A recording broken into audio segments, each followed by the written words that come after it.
নির্বাচনে সংখ্যাগরিষ্ঠতা পাওয়ার পরেও পাকিস্তানের প্রধানমন্ত্রী হওয়ার সুযোগ নিচ্ছেন না কেন মুজিবুর রহমান? এই প্রশ্নের জবাব কার কাছে আছে? ইন্দিরা মুজিবের যে আঁতাত শুরু থেকে, এই পৃষ্ঠাগুলো ইতিহাসের পাতা থেকে কে সরায় ফেলছে? তারপরে আগরতলা ষড়যন্ত্র মামলা, আগরতলা ষড়যন্ত্র মামলা, এটা তো তারা তখন বলতো মিথ্যা, কারেক্ট, মিথ্যা মামলা। তো এটা কেন মিথ্যা বলতো কেন তখন? স্যার পলিটিক্যাল অ্যাডভান্টেজ নেওয়ার জন্য, এবং র তখন এত অ্যাক্টিভলি এই অংশটাতে কাজ করতে পারতো না। এবং আপনি আরো কিছু বিতর্কিত অংশ যদি দেখেন স্যার, প্রথম কথা হচ্ছে স্বাধীনতা যুদ্ধ শুরু হয়ে গেল, প্রথম পালায় গেলেন শেখ মুজিব স্বয়ং নিজেই, তিনি নিজে গিয়ে আত্মসমর্পণ করলেন, করে পূর্ব পাকিস্তানেও থাকলেন না স্যার, চলে গেলেন পশ্চিম পাকিস্তানে নিরাপত্তম আশ্রয়ে।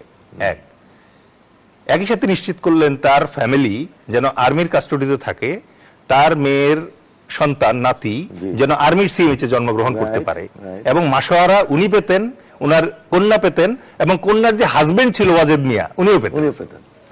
তার মানে this was a very good settlement, right? Okay. এর ভেতরে বিপদে পড়লেন এক ইয়াং মেজর, নাম মেজর জিয়াউর রহমান। তাকে যখন জানজুয়া বললেন তার অধিনায়ক যে যাও ওই সোয়াত জাহাজ থেকে অস্ত্র খালাস করে নিয়ে আসো, আর ওইখানে যখন অ্যাম্বুশ বসায় রাখলেন তাকে মারার জন্য, ক্যাপ্টেন খালিক পিছন দিক দিয়ে দৌড়ে গেল, গিয়ে বলল স্যার খবরদার ওখানে যান না, আপনাকে কিন্তু অ্যাম্বুশ করবে খালিকুজ্জামান স্যার। তখন গিয়ে মেজর জিয়া বলল উই রিভোল্ট। তার আগ পর্যন্ত হি ওয়াজ সিনসিয়ার, রাইট? তো এই সত্যগুলা আমরা বলি না, আমরা ওই সত্য বলি না, আমাদেরকে একটা ছবি দেখানো হয় স্যার, যে একজন সৈনিক 71 সালে একটা সৈনিক একটা বাঙালি লোকের লুঙ্গির ভিতরে উকি দিচ্ছে। আমাদেরকে এই ফ্যাসিস্ট হাসিনা এবং তার সরকার এবং তার কলুষিত বুদ্ধিজীবীরা দিনের পর দিন আমাদেরকে শিখাইছে এইটা হচ্ছে পাকিস্তান সেনা এবং বাঙালি মুসলমানি চেক করছে। অথচ এই ছবিটি একজন ভারতীয় সাংবাদিকের তোলা, এবং ভারতীয় সাংবাদিকের বইয়েই আছে যে এইটা ইন্ডিয়ান সৈনিক, সে একজন রাজাকারের লুঙ্গির ভিতরে চেক করে দেখতেছে যে কোনো গ্রেনেড আছে কিনা। এই এভিডেন্সটা স্যার আমাদের কাছ থেকে লুকায় রাখা হয়েছে। আমাদের কাছ থেকে লুকায় রাখা হয়েছে কি স্যার? আমাদের যে 7 জন বীর শ্রেষ্ঠ আছে তার ভিতরে একজন আমাদের ভাই বীর শ্রেষ্ঠ engine room artificial Ruhul Amin, সে মারা গেছে কিন্তু ইন্ডিয়ান এয়ারফোর্সের বিমানের গুলিতে, রাইট? এই কথাটা স্যার কখনো বলতে দেওয়া হয় না। গত সরকারের আমলে 7 বীর শ্রেষ্ঠকে নিয়ে আমার একটা বই বেরিয়েছে, বাংলাদেশের বীরগাথা। এই বইয়ে আমি লাইনটা লিখেছিলাম বলে এই বইটা আমাকে প্রকাশ করতে দেওয়া হয় নাই স্যার। আচ্ছা, ক্লিয়ারেন্স পায় না, এমআই ক্লিয়ারেন্স। অবশেষে স্যার ওই লাইনটা বাদ দিয়ে আমাকে ছাপাইতে হয়েছে। একইভাবে তো আরো 2 জনের বই বাজেয়াপ্ত করা হলো। একজন হলো একে খন্দকারের একটা বই দেয়াল, ওনার বইটা ছিল ঘরে বাইরে, ভিতরে বাইরে।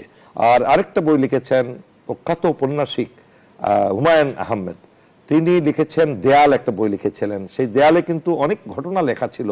সেটা ছিল মুজাম্মেলের নিয়ে, যে একটা মেজর নাসিরের এবং একটা মেয়েকে অ্যাবডাক্ট করে নববধূ তাকে রেপ করে তাদেরকে হত্যা করা, এইগুলো লেখা ছিল বলে সেই বইটাও কিন্তু বাজেয়াপ্ত করা হয়, বাতিল করা হয়েছে। এবং সবচেয়ে বিতর্কিত যে ব্যাপারটা স্যার, আমার দেশের স্বাধীনতা যুদ্ধে আমরা জয়লাভ করেছি, আমাদেরকে বারবার একটা ছবি দেখানো হয় যে ছবিতে স্যার 2 জন সেনাপতি বসা, যেখানে একজন জেনারেল নিয়াজি, টাইগার নিয়াজি, তিনি তার নিজের 90,000 সৈন্যের সুরক্ষার জন্য আরেকজন জেনারেল অরোরার কাছে আত্মসমর্পণ করতেছে, এই কারণে যে উনি ভরসা পাচ্ছেন না যে মুক্তিযোদ্ধারা যেহেতু এখনো স্বাধীনতা এবং একটা সংগঠিত আর্মি না, সুতরাং জেনেভা কনভেনশন মানবে কিনা সেই নিশ্চয়তা নাই।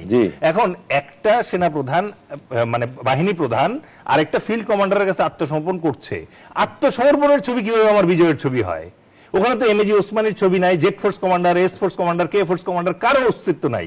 তারা কি আমাদের বিজয়ের পরে একবার বসে একটা ছবি তোলেন নাই? মেজর দেল এখানে আরেকটু আপনার দৃষ্টি আকর্ষণ করছে, শুধু এটাই না, সেখানে একে খন্দকার এরকম উঁকি মেরে উনি দাঁড়িয়েছিলেন, সেই ছবিটা মাইনাস করে দিয়ে তারপরে তার ছবিটাও সেখান থেকে রিপোর্ট করে দিয়ে তারপরে তাদের যে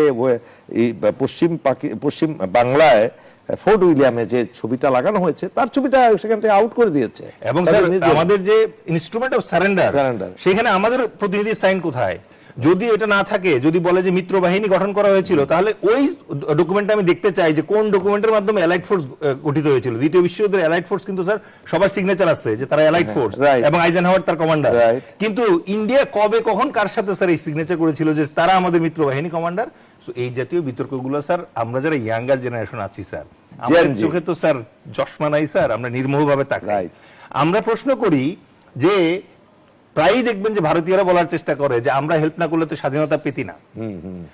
ইভেন আমি একজন রিসেন্টলি স্যার ইন্টারভিউ দেখলাম, একজন general, retired general of Indian army, উনি ইন্ডিয়ান কোর আর্টিলারি কোরের কমান্ডার ছিলেন।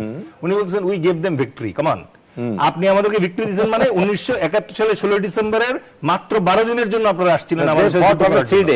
কারেক্ট স্যার, মানে তারা তাদের ফার্স্ট ফোর্স এন্টার করলো 14 ডিসেম্বর এবং 10 ডিসেম্বর অ্যাকচুয়ালি যুদ্ধ শেষ। কিভাবে এটা একটা প্রশ্ন এসে দাঁড়ায়, সেই ময়মনসিংহের সেই বর্ডার থেকে, হালুয়াঘাটের ওই বর্ডার থেকে একদিনের মধ্যে ঢাকা প্রবেশ করলেন কেমনে? যদি দেশ মুক্ত না হতো সেই সময়, তাহলে সেখানেই তারা বিপদগ্রস্ত হতেন কিংবা সেখানে বাধার সম্মুখীন হইতেন, অ্যাটাক হতো তাদের উপরে।